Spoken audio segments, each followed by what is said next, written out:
This is the Blaze Radio on demand. In the next 19 seconds, you could sell your home.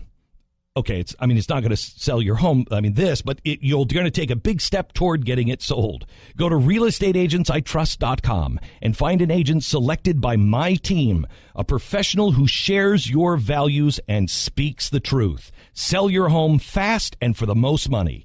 Get moving at realestateagentsitrust.com.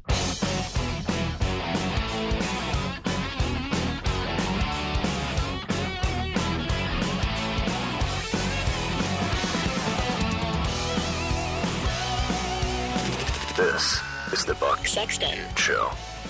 I see there's some controversy over the possibility that Hillary Clinton had an earpiece in. I saw this initially up on Drudge, which increasingly the Drudge that I knew and loved is now a part of the Trump campaign, so it's changed. But that's the main story. But they have it linked to InfoWars, which is not a news source that you can trust or rely on. But also Fox News has it up at least as a controversy. They're not saying it is. Buzz about a bud they have up there for Hillary Clinton that she would have an earpiece in. I don't really know how that would particularly work. If somebody forgets a line or two, you can say it in their ear. But I don't really think this would be as... Let's assume that this were true for a second, and I don't know if it is or isn't. It seems to me like it's probably... I don't know, maybe it's a hearing aid, or I have no idea. But even if it were the case that she had an earbud in there, let's just say that this conspiracy here is accurate and that, in fact, Hillary Clinton was trying to get an edge in this forum by having people feed her lines. That would be – I don't see how that would really work very well because unless the person's going to be speaking and she's going to be repeating it verbatim – and she's not a good enough actress to pull that off without it being clear. Now, she is very robotic, but still, maybe somebody wanted to, tell her a few things here or there or be like, focus on this. Focus. By the way, this is true on TV all the time, just so all of you know. You'll see people have an earpiece in. That's useful for a few things. But I do radio without headphones, by the way, which other people find bizarre. I don't hear myself back. I just speak into a microphone. I have an earpiece in. Which is actually a TV earpiece, so that I can hear phone calls and talk to our board operators. But I don't hear myself really back at all because I don't feel the need to, and I don't know. I just don't. Other people think that's really weird. Like, what do you mean? I was like, yeah, it's just the way I do it. But on TV, the earpiece is also a way for the control room to feed questions, to throw facts in there. So a lot of these TV anchors who are just sort of stuffed shirts who don't know anything, they have a whole staff of people that are scrambling around trying to make them look smart and feed them questions and say, toss this in there, or we're gonna put this element on the screen. So that's just a little side note to keep in mind whenever you're watching these things. And that's also why, for example, when someone like me goes over to CNN, if I'm on a hostile show with an anchor who's trying to be unfair or trying to sort of ambush me with something that I wasn't prepared for or whatever, it's not even just the anchor I'm dealing with. You're also dealing with the control room. You're dealing with the other producers who have been researching this all day. And that's when all of a sudden they'll throw up that congressman tweeted this 3 years ago, and look at how sexist it is. Do you want to defend that sexist comment? That'll sometimes come from the control room, not necessarily even the anchor. Okay. So I don't know if she had an earbud in or not. I'm guessing she didn't, and it's much ado about nothing, but I don't see how that would really be all that helpful if she did, and it shouldn't really matter all that much. Look, these people all have everyone writing their stuff for them anyway. Keep that in mind. I mean, Hillary's written, I want to say 14 books, which don't sell, of course. She still gets huge advances. This is sort of like when you're a senior executive in certain fields. You can just go from doing one terrible job to another, and you always have another great job waiting for you, or you're going to be really overpaid. Hillary writes, or doesn't write. I mean, she has ghostwriters writing these books for her, and they come out under her name, and the publishers give her enormous advances for them, and no one's reading these books. Please. How many people, even your Democrat friends, how many of them have read even 2 Hillary Clinton books? She's written like 14 or something. It's insane.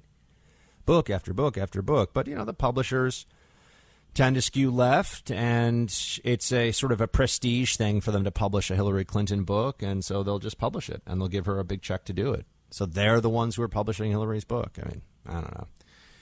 It's all nonsense to me, or it's very irritating, at least. I find the whole thing to be distressing. So let's get into a bit of some of the other stuff that went on here last night. Trump, interestingly enough, said that, let's get into like the problems that Trump has. He's got this thing about how we need to take the oil. I'm surprised that no one's convinced him to stop saying this.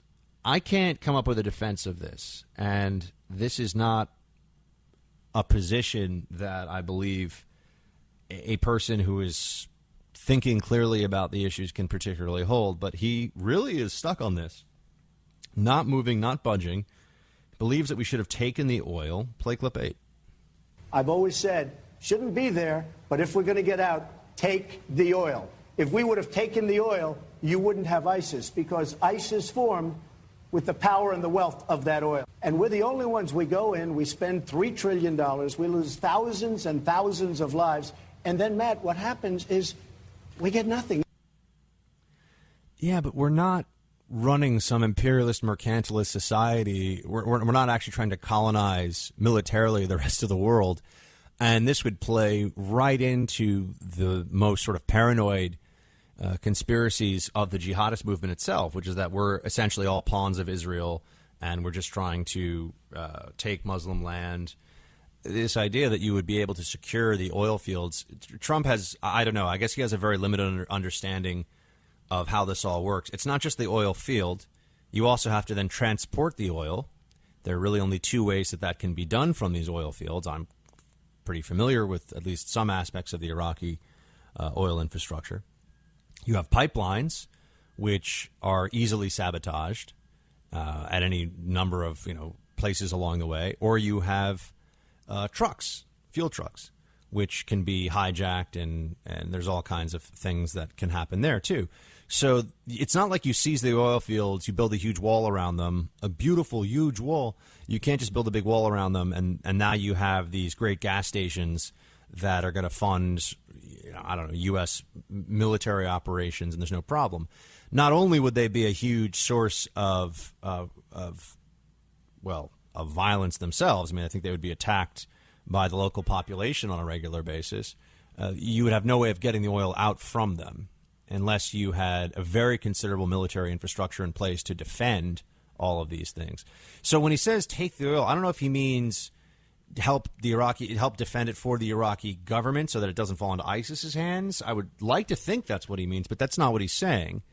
So I don't want to do that. What Trump really means is, some of his surrogates do that, he seems to be saying we should take the oil as sort of the cost of doing business. He also says that for some of our military allies around the world, Japan, Germany, South Korea, they should be paying more for it. He doesn't understand the very difficult politics of even having any U.S. military presence, for example, on the Korean Peninsula. There's a whole contingent in South Korea that is very aggravated by this thing. I mean, whether it's a majority of the population or not, I don't know. I don't follow Korean politics closely enough to tell you. But I do know that there are protests about it, and it can be sort of a sensitive issue. And we're not, again, the U.S. military is not about being a bunch of mercenaries. Right? We're not renting them out to foreign countries. Our presence there is about the projection of U.S. military and security interests, U.S. national interests, and protecting our allies. Yeah, sure, there's cooperation that involved in that, and there's going to be financial as well as military cooperation as part of those deployments. But we're not like we're not a mafia group that's looking for protection money from people. And that's kind of the way Trump makes it sound sometimes.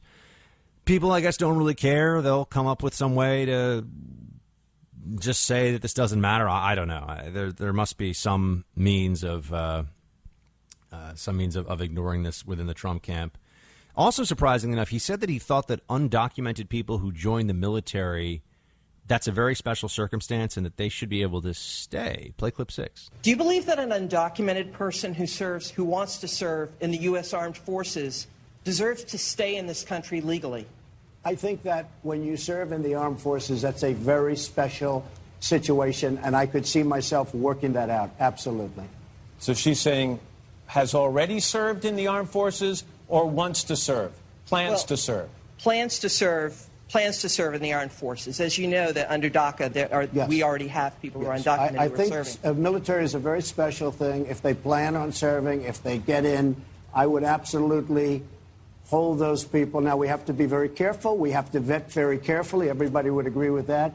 But the answer is it would be a very special circumstance, yes. It's kind of a surprising position, I think, from Trump, although he changes his mind on these things all the time. Also, this whole thing about we need to vet very carefully. I don't know. Vet for, are we talking about vetting in general, vetting for terrorism, vetting for what? It's much easier said than done. I mean, unless you're going to start instituting biometric information sharing with foreign countries, and there's any number of problems that come up with that.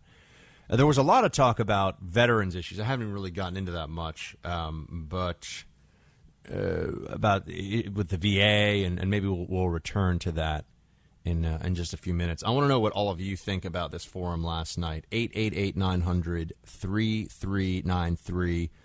Who was better on veterans issues, Hillary or Trump? Let's hear it. I'll be right back. Buck Sexton.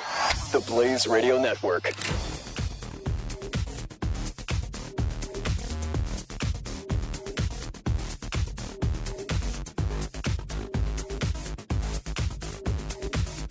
Hey team, it's Buck. Have you tried a Casper mattress yet? They are incredible. They're obsessively engineered, and they come at a shockingly fair price for a mattress that brings together technology and comfort to also be a great value is just too much for any of you to pass up.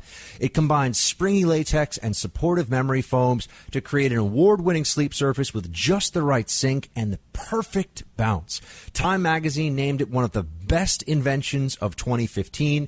It is an award-winning mattress that absolutely will not disappoint. Try Casper for 100 nights risk-free in your own home. If you don't love it, they'll pick it up and refund you everything. Free shipping and returns to the U.S. and Canada. And for listeners of this show, you can get a special $50 toward any mattress by going to Casper.com/Buck, Casper.com/Buck, and using Buck as the